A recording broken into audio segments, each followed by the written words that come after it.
My name is Janet Sullivan, and I am 62 years old. 3 years ago, I lost my husband Robert to cancer after 41 years of marriage. The house we shared in the city felt too big, too quiet, too full of memories that made my heart ache every morning when I woke up alone. That is when I discovered Willowbrook Estates. The moment I drove through those pristine entrance gates, I felt something I had not experienced in months. Hope. The neighborhood looked like something from a magazine. Every lawn was perfectly manicured. Every house was painted in approved earth tones. Children rode bicycles on sidewalks that looked like they had been power washed that morning. The real estate agent, a cheerful woman named Susan, walked me through the community rules with a bright smile. "The HOA here maintains excellent standards," she explained as we toured my future home. "Nothing too restrictive, just basic guidelines to protect property values. You will love how peaceful it is here." I bought the house within a week. It was a modest three-bedroom ranch with a small front yard and a perfect view of the community park from my kitchen window. For the first time since Robert died, I felt like I might be able to build something new, something that was just mine. The first few months were exactly what Susan had promised. Peaceful. My neighbors waved when they saw me working in my small front garden. Mrs. Chen from next door brought me homemade cookies. The mailman, Tom, always stopped to chat about the weather. I felt like I belonged somewhere again. I started making small improvements to make the place feel like home. I planted a border of colorful flowers along my front walkway. Nothing fancy, just marigolds and petunias that reminded me of the garden Robert and I had tended together. I hung a simple bird feeder from the oak tree in my front yard and put out a welcome mat with a cheerful sunflower design. These were not grand gestures. They were the small touches that turn a house into a home, or so I thought. The first letter arrived on a Tuesday morning in October. It was in my mailbox, tucked between the electric bill and a grocery store circular. The return address read Willowbrook Estates Homeowners Association in official-looking letters. I opened it while standing at my kitchen counter, expecting maybe a newsletter or a reminder about community events. Instead, I found a formal violation notice. The letter was typed on official letterhead and signed by someone named Karen Mitchell, HOA president. "Dear homeowner," it began, "it has come to our attention that your property contains unauthorized decorative elements that violate Section 4.2 of the Willowbrook Estates Homeowner Agreement. Specifically, decorative stones and non-approved plant varieties in your front landscaping area." I read the letter 3 times before it sank in. Decorative stones. I looked out my window at the small river rocks I had placed around my flower bed. They were natural gray stones, nothing flashy or unusual. Non-approved plant varieties. My marigolds and petunias looked exactly like the flowers in half the yards on my street.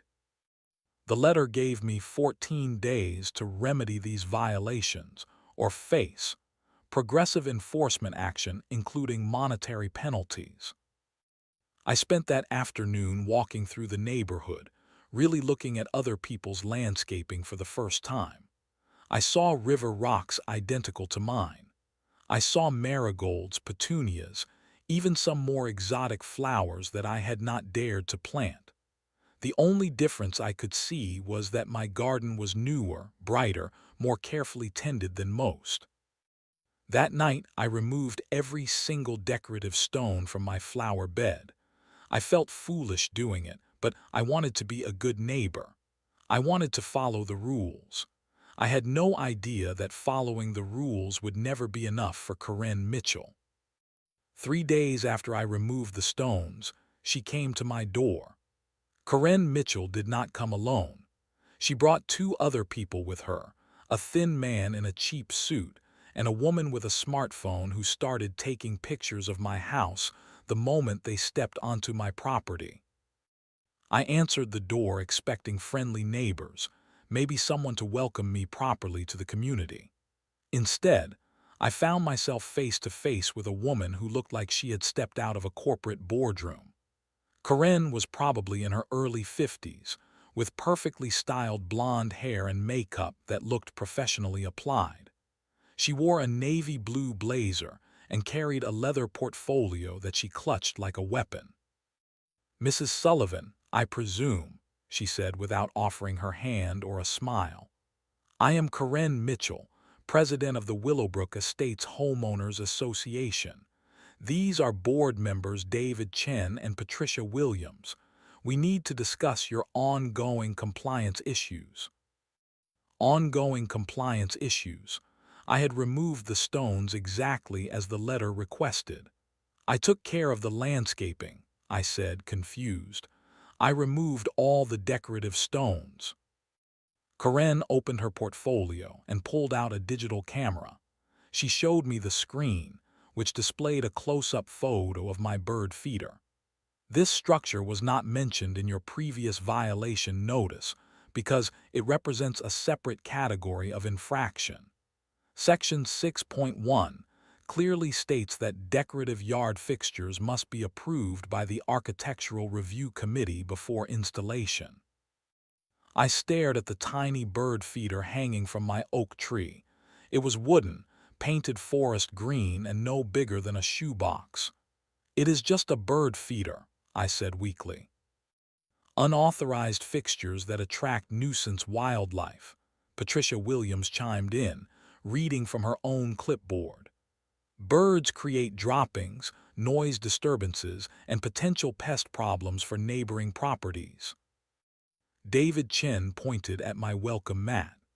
"That decorative floor covering also appears to contain non-approved color schemes. Our standards specify earth tones only. That sunflower design incorporates yellow and orange, which fall outside acceptable parameters." I felt like I was in some kind of absurd dream. These people were standing on my porch, treating my bird feeder and welcome mat like serious crimes. "I am sorry," I managed to say. "I did not know about these rules. I can remove them if that is what you need." Karen's expression did not soften. If anything, she looked more stern. "Mrs. Sullivan, ignorance of clearly stated community standards is not an acceptable excuse. Every homeowner receives a complete copy of our covenant restrictions at closing. Compliance is not optional."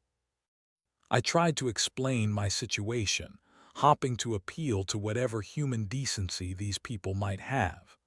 "I am a widow, Mrs. Mitchell. I moved here after my husband passed away, looking for a peaceful place to start over. I am not trying to cause problems. I just want to fit in and be a good neighbor." Karen looked at me like I had just told her the most boring story she had ever heard. "Personal circumstances do not create exceptions to community standards, Mrs. Sullivan. Our rules apply equally to all residents regardless of their individual situations." The way she said it with such casual coldness made my stomach turn.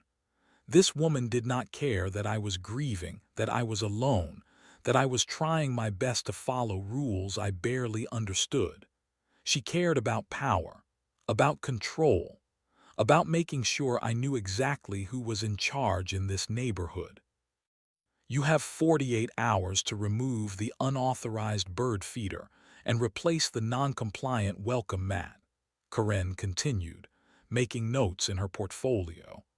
"Failure to comply will result in a $50 fine for each day the violations remain uncorrected." $50 a day. I was living on Social Security and a small pension from Robert's job. $50 was groceries for a week. After that, Karen added with what I swear was satisfaction in her voice, "fines escalate to $100 per day, then $250 per day, until full compliance is achieved. We also reserve the right to place liens on non-compliant properties if fines exceed $500. I watched them walk back to Karen's white Mercedes SUV, taking more pictures of my house as they went.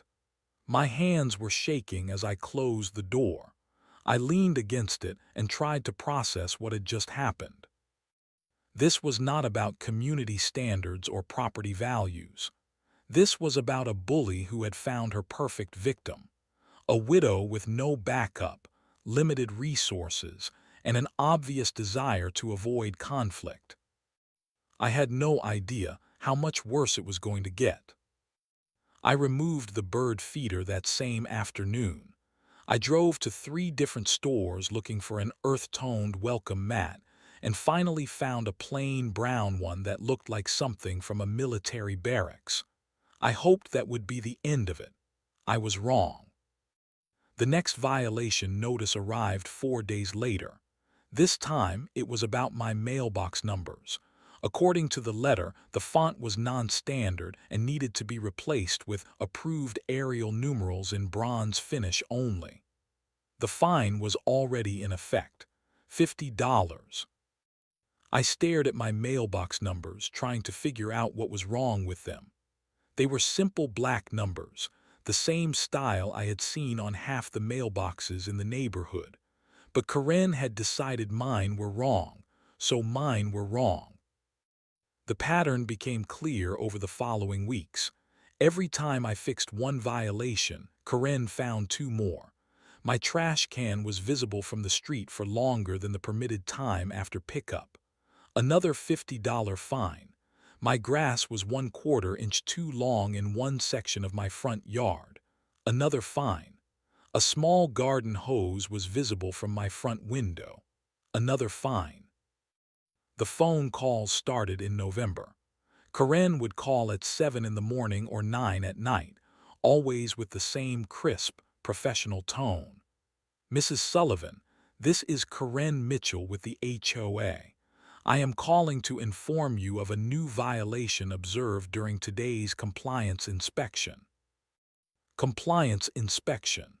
She was driving by my house every single day, looking for new things to complain about. I started closing my curtains and avoiding my front yard, but it did not matter. Karen found violations I never would have imagined. My Christmas wreath was up for excessive duration because I left it hanging for 3 days after Christmas. My newspaper sat in my driveway for longer than the permitted 6-hour window because I had been at a doctor's appointment. A small potted plant on my front steps was categorized as unauthorized container gardening. The fines piled up faster than I could pay them. $50 became $100 became $250 per violation. I was choosing between groceries and HOA fines.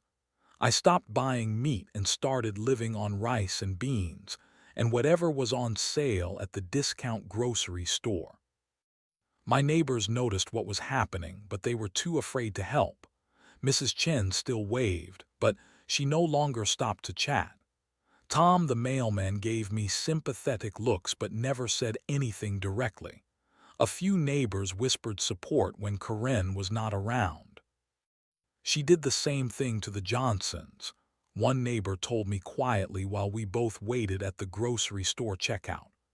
They ended up selling their house and moving away. She has her favorites and her targets, and once you are a target, you are done. "Why does not anyone stop her?" I asked. The neighbor looked around nervously. "Because she controls the board. She decides who gets violations and who gets warnings. Cross her, and your house becomes the next target." I realized I was living in a dictatorship. Karen Mitchell had created her own little kingdom where she could destroy people's lives over mailbox fonts and bird feeders, and everyone was too scared to challenge her because they might be next. The breaking point came on a gray February morning when I found the certified letter in my mailbox. My hands were shaking as I signed for it, knowing it could not be good news. The postal worker gave me a pitying look as he handed it over. Notice of intent to file property lien, the letter began in bold letters. Due to accumulated violations totaling $1,247 in unpaid fines and penalties, the Willowbrook Estates Homeowners Association hereby provides 30-day notice of intent to file a lien against the property located at. I sat down hard on my front steps, reading the letter over and over. A lien on my house. The house that represented everything I had left after Robert died. The house I had bought with the insurance money from his death, thinking I could start fresh and build something new. Karen Mitchell was trying to take my home because my mailbox numbers were the wrong font. I looked around at my neighborhood, at the perfect lawns and approved earth-toned houses, and realized I was trapped.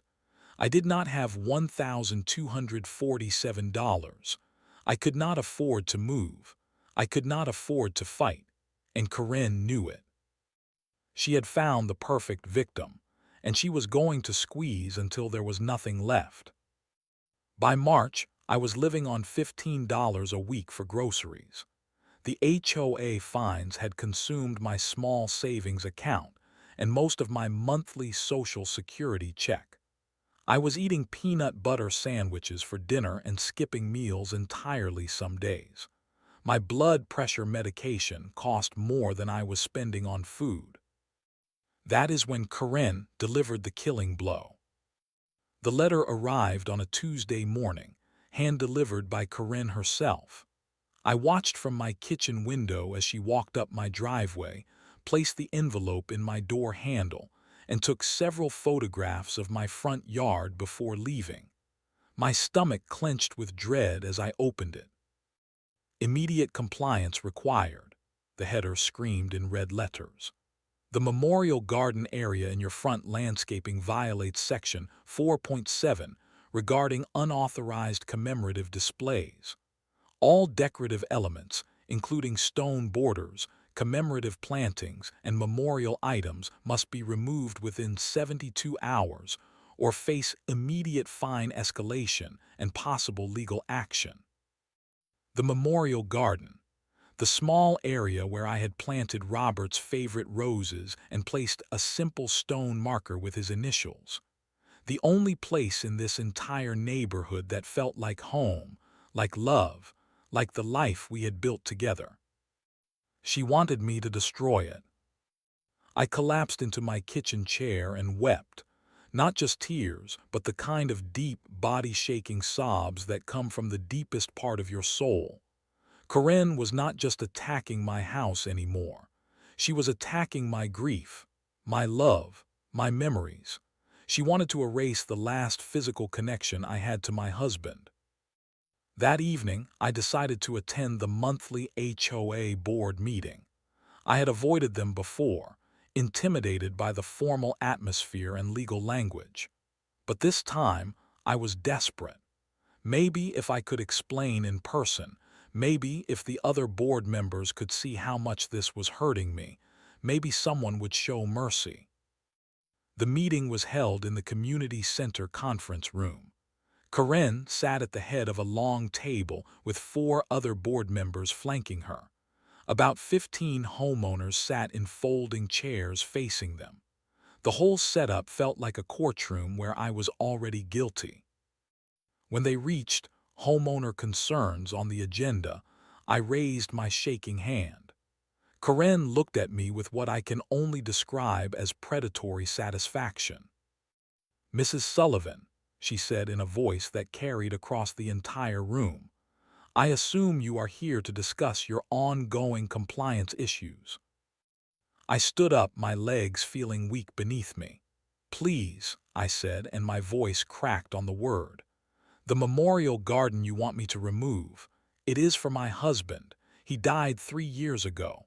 Those roses were his favorites. I am not trying to break any rules. I just want to keep something that reminds me of him." The room was silent.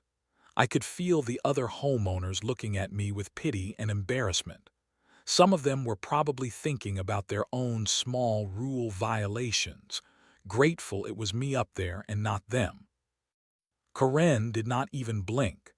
Mrs. Sullivan, as I have explained multiple times, personal circumstances do not create exceptions to community standards. The memorial garden violates clearly stated landscaping restrictions. It must be removed. But other people have decorative landscaping, I said, my voice getting louder and more desperate. The Hendersons have a fountain. The Millers have decorative lighting. Why is my small garden different? Those items were approved through proper channels, Karen replied coldly. Your installation was unauthorized. The violation stands. I felt something break inside me at that moment. Some last shred of dignity or hope or fight. I am a widow living on Social Security, I said, and I was crying now in front of everyone. I moved here to find peace after losing my husband. I have paid over $1,000 in fines for things like mailbox fonts and welcome mats. Please, just let me keep this one small thing.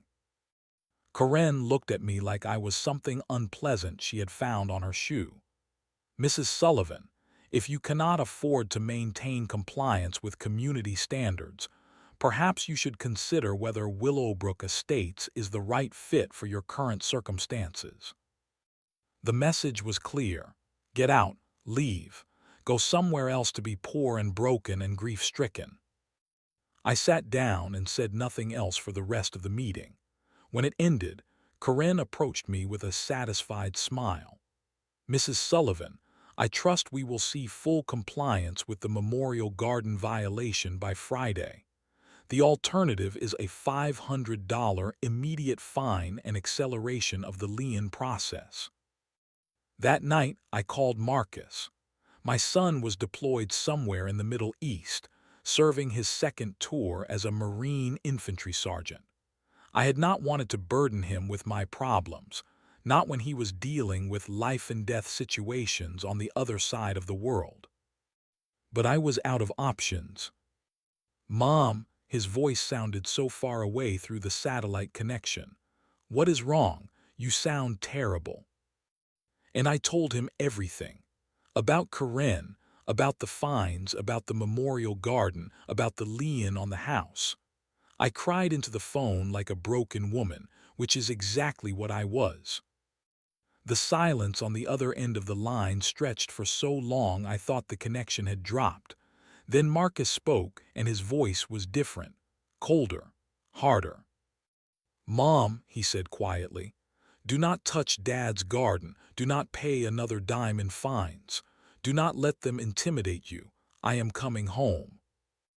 I did not believe Marcus could actually come home. He was deployed in an active combat zone, and family problems did not usually qualify for emergency leave. But 6 days later, I heard a car door slam in my driveway and looked out to see my son walking toward my front door. He was still in his dress blue uniform, probably having come straight from the airport. At 28 years old, Marcus was everything his father had been and more. 6 feet 2 inches of muscle and military bearing, with Robert's dark eyes and my stubborn jaw. But there was something different about him now, something I had not seen in the boy who left for the Marines 10 years ago. He looked dangerous. Mom, he said as he wrapped me in a hug that felt like safety for the first time in months, show me everything. For the next 3 hours, I walked Marcus through the entire nightmare. I showed him every violation notice, every fine, every threatening letter. I explained about Karen's daily surveillance, the phone calls, the escalating penalties. When I got to the part about the memorial garden, I started crying again. Marcus did not say a word during my entire explanation. He just listened, taking notes in a small green notebook he kept in his breast pocket. His expression grew colder with each new detail. "Where are Dad's papers?" he asked finally. I led him to Robert's old home office, where I had kept all the important documents in a filing cabinet. Marcus spent the next 4 hours going through everything: the original sales contract for the house, the HOA covenant documents, every violation notice Karen had sent. He photographed each document with his phone and made more notes in his notebook. "Mom," he said around midnight, looking up from a stack of papers, "this woman has violated about 15 different housing laws: selective enforcement, excessive fines, improper notice procedures, harassment. She has been so busy playing dictator that she forgot to follow the actual rules." "What does that mean?" I asked. Marcus smiled, and it was not a nice smile. "It means we are going to destroy her." The next morning, Marcus put on his dress uniform and went door to door in our neighborhood. Not to every house, just to specific ones he had identified from his research. He introduced himself as my son and asked if people would be willing to share their experiences with Karen Mitchell and the HOA board. The stories that came out were horrifying. The elderly man 3 streets over who had been fined $800 because his garage door took too long to close due to a mechanical problem he could not afford to fix. The single mother who had been threatened with a lien because her children's bicycle was visible from the street. The young couple who had been forced to remove their vegetable garden because it was not aesthetically consistent with community standards. Karen had been running a systematic campaign of intimidation and financial abuse against anyone she perceived as vulnerable. The wealthy families, the ones with connections and resources, never seemed to get violation notices. But the elderly, the single parents, the people on fixed incomes, they were constant targets. Marcus documented everything: names, dates, amounts of fines, specific violations cited. He cross-referenced Karen's enforcement actions with the actual HOA bylaws and found dozens of instances where she had exceeded her authority or failed to follow proper procedures. "She has been operating like this place is her personal fiefdom," Marcus told me as he worked. "But HOAs are legal entities with specific rules and limitations. She does not get to make up her own laws." On his third day home, Marcus made appointments with 3 different attorneys who specialized in HOA disputes. He presented his research like a military briefing, complete with charts and timelines, and documented evidence of Karen's abuse of power. The second attorney, an older woman named Patricia Rodriguez, listened to Marcus's presentation with growing anger. "This is one of the worst cases of HOA overreach I have seen in 20 years of practice," she said. "Mrs. Mitchell has opened herself and the association to massive liability." "What can we do?" Marcus asked. "We can file complaints with the State Attorney General's office, the Better Business Bureau, and the County Housing Authority," Patricia replied. "But first, I think we should give Mrs. Mitchell a chance to resolve this voluntarily. Sometimes bullies back down when they realize they are facing someone who knows how to fight back." Marcus scheduled the meeting for the following Tuesday at 10 in the morning. He called Karen's office personally to arrange it. "Mrs. Mitchell," he said in his most professional military voice, "this is Sergeant Marcus Sullivan, Janet Sullivan's son. I would like to schedule a meeting to discuss my mother's HOA compliance issues. I believe we can reach an acceptable resolution." I could hear Karen's voice through the phone, dripping with condescension. "Certainly, Sergeant Sullivan, though I should warn you that military service does not create exemptions from community standards." Marcus smiled that cold smile again. "No, ma'am, it does not. But it does teach you how to research regulations and identify violations of proper procedure. I think you will find our meeting very educational." After he hung up, Marcus turned to me with absolute confidence. "Mom, this ends now, and she is going to regret ever messing with our family." Tuesday morning arrived gray and cold, with the kind of March weather that threatens snow but never delivers. I had barely slept the night before, alternating between hope and terror about what was going to happen when Karen arrived. Marcus had been up since 5 in the morning, arranging documents on my dining room table like a military command center. He had printed maps of the neighborhood with violation patterns highlighted in different colors. He had legal statutes bookmarked in 3 different binders. He had testimony statements from 8 different neighbors, all signed and notarized. At exactly 10 o'clock, Karen's white Mercedes SUV pulled into my driveway. Through the window, I watched her emerge with her usual entourage. David Chen and Patricia Williams flanked her as they walked up my front sidewalk, all 3 of them carrying portfolios and wearing the kind of serious expressions usually reserved for foreclosure proceedings. The doorbell rang. Marcus straightened his dress uniform jacket and walked to the door.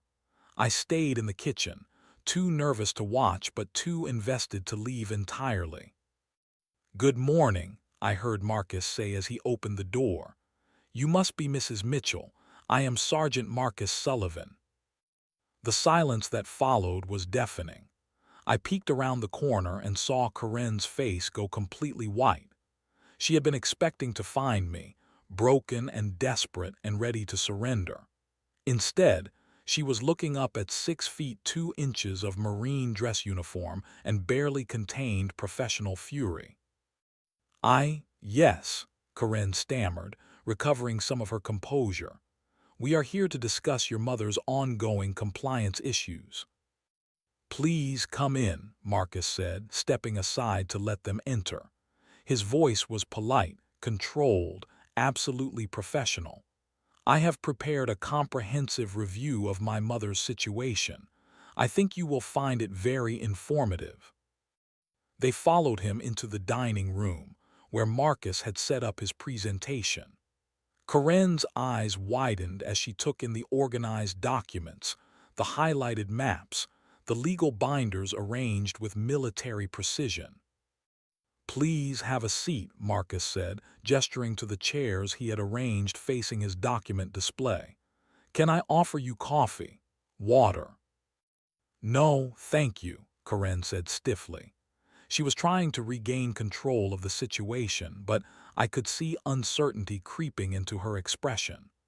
"Sergeant Sullivan, while I appreciate your concern for your mother, these are community matters that fall under HOA jurisdiction." "Absolutely," Marcus agreed. "Which is why I spent the last week researching HOA law, reviewing your association's bylaws, and documenting your enforcement actions against my mother and other residents." He opened the first binder and began his presentation. Speaking in clear, measured tones, Marcus laid out Karen's violations of proper procedure: failure to provide adequate notice before imposing fines, excessive penalties that exceeded statutory limits, selective enforcement that targeted vulnerable residents while ignoring identical violations by others. "For example," Marcus said, showing photographs he had taken around the neighborhood, "Mrs. Henderson at 142 Oak Street has decorative landscaping stones identical to the ones my mother was fined for removing. Mr. Thompson at 67 Elm Street has a bird feeder in his front yard that has been there for over 2 years. Yet neither of these residents has received violation notices." Karen's face was getting red. "Those situations are different," she said weakly. "How?" Marcus asked. "According to Section 4.2 of your own bylaws, landscaping violations should be enforced uniformly across all properties. Can you explain the criteria you used to determine that my mother's decorative stones required removal, while Mrs. Henderson's identical stones were acceptable?" Karen had no answer. David Chen and Patricia Williams were looking increasingly uncomfortable, shifting in their chairs and avoiding eye contact. Marcus continued methodically through his evidence. Excessive fines that violated state regulations limiting HOA penalties, failure to follow proper dispute resolution procedures, harassment through daily surveillance and repeated phone calls. By the time he reached the Memorial Garden violation, Karen looked like she wanted to disappear.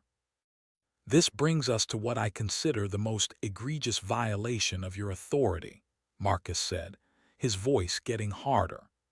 "Demanding the removal of my father's memorial garden. A memorial garden that violates no specific regulation in your bylaws, and that you targeted purely to cause emotional distress to a grieving widow." "The landscaping standards clearly state," Karen began. "The landscaping standards," Marcus interrupted, "require that decorative elements be harmonious with community aesthetic standards. My mother's memorial garden consists of roses and a small stone marker. Roses are specifically listed as approved plantings in Appendix C of your own guidelines." He slid a copy of the HOA guidelines across the table, with the relevant section highlighted. Karen stared at it like it was a poisonous snake. "Mrs. Mitchell," Marcus continued, "my research has identified 43 separate violations of state HOA regulations, county housing codes, and your own association bylaws in your treatment of my mother. I have documented testimony from 8 other residents describing similar harassment campaigns. I have financial records showing a pattern of excessive fines that appear designed to force residents to sell their homes rather than comply with regulations." The room was dead silent. Karen's hands were shaking as she gripped her portfolio. "Here is what is going to happen," Marcus said, his voice dropping to a level that probably made enemy combatants surrender without a fight. "All fines against my mother will be dropped immediately. All harassment will stop immediately. The lien process will be terminated immediately. My mother will be allowed to maintain her memorial garden and any other reasonable landscaping she chooses." "And if we refuse?" Karen asked, though her voice had lost all its authority. Marcus smiled. It was the most terrifying smile I had ever seen. "Then I file complaints with the state attorney general, the county housing authority, and the Better Business Bureau. I provide my research to a housing rights attorney who specializes in HOA abuse cases, and I make sure that every single violation of law and procedure you have committed becomes public record." Karen's face went from red to pale to green. She understood exactly what Marcus was telling her. She had built her little kingdom on illegal foundations, and now someone had shown up with the legal dynamite to bring it all crashing down. We will need to discuss this with the full board," she said weakly. "You have 24 hours," Marcus replied. "After that, I assume you have chosen legal action over voluntary compliance." They left without another word. Karen's authority shattered so completely that she could barely walk straight. I watched through my window as they stood in my driveway for 5 minutes, having what looked like a very heated discussion before driving away. Marcus turned to me with satisfaction written all over his face. "Mom, pack up Dad's memorial garden. Tomorrow we are making it bigger." The phone call came 18 hours later. Karen's voice sounded completely different, stripped of all the condescending authority that had terrorized me for months. "Mrs. Sullivan," she said quietly, "this is Karen Mitchell. The board has reviewed your son's presentation, and we have decided to resolve all outstanding issues. All fines are hereby dropped and the lien process has been terminated. We apologize for any inconvenience." Inconvenience. She called months of harassment and financial abuse an inconvenience. But I did not care anymore. It was over. Within a week, the ripple effects began. Other residents who had suffered under Karen's reign started coming forward. Mrs. Patterson from Maple Street called to tell me she was getting her $800 in fines refunded. The young couple with the vegetable garden received written permission to replant it. Tom the mailman told me that violation notices had stopped arriving at houses throughout the neighborhood. 2 weeks later, Karen Mitchell submitted her resignation as HOA president. The official reason given was personal commitments requiring her full attention. The real reason was that half the neighborhood had started asking questions about her enforcement practices, and the other board members realized they could be held legally liable for her actions. The new HOA president was Mrs. Chen, my neighbor who had been too afraid to speak up during Karen's dictatorship. Her first official act was to implement a formal appeals process for all violations. Her second was to establish clear, written criteria for enforcement actions.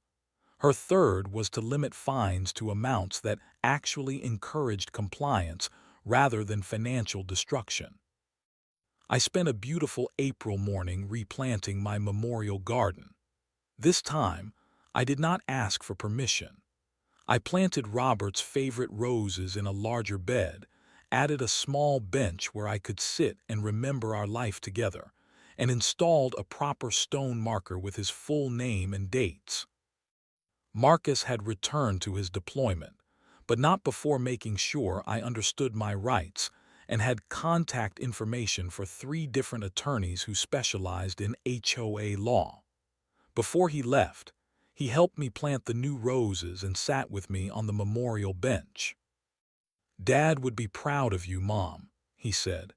"You survived something that would have broken a lot of people." "I did not survive it," I told him. "You saved me." "No," Marcus replied. "I just reminded you how to fight back. You had the strength all along." As spring turned into summer, Willowbrook Estates became the peaceful community it had always claimed to be. Neighbors started talking to each other again, instead of living in fear of violation notices. Children played in yards without their parents worrying about noise disturbances. People planted gardens and hung bird feeders and put out welcome mats in whatever colors made them happy. I learned something important during those months of torment. Bullies like Karen Mitchell thrive on isolation and fear. They choose victims who seem vulnerable and alone. But when someone stands up to them, when someone fights back with knowledge and determination, their power crumbles completely. My memorial garden is beautiful now, full of Robert's roses and peaceful memories. Sometimes I sit on the bench and think about what he would have said about the whole situation. He probably would have laughed and told me that bullies are the same everywhere, whether they are wearing military uniforms or carrying HOA clipboards. The important thing is never to let them win.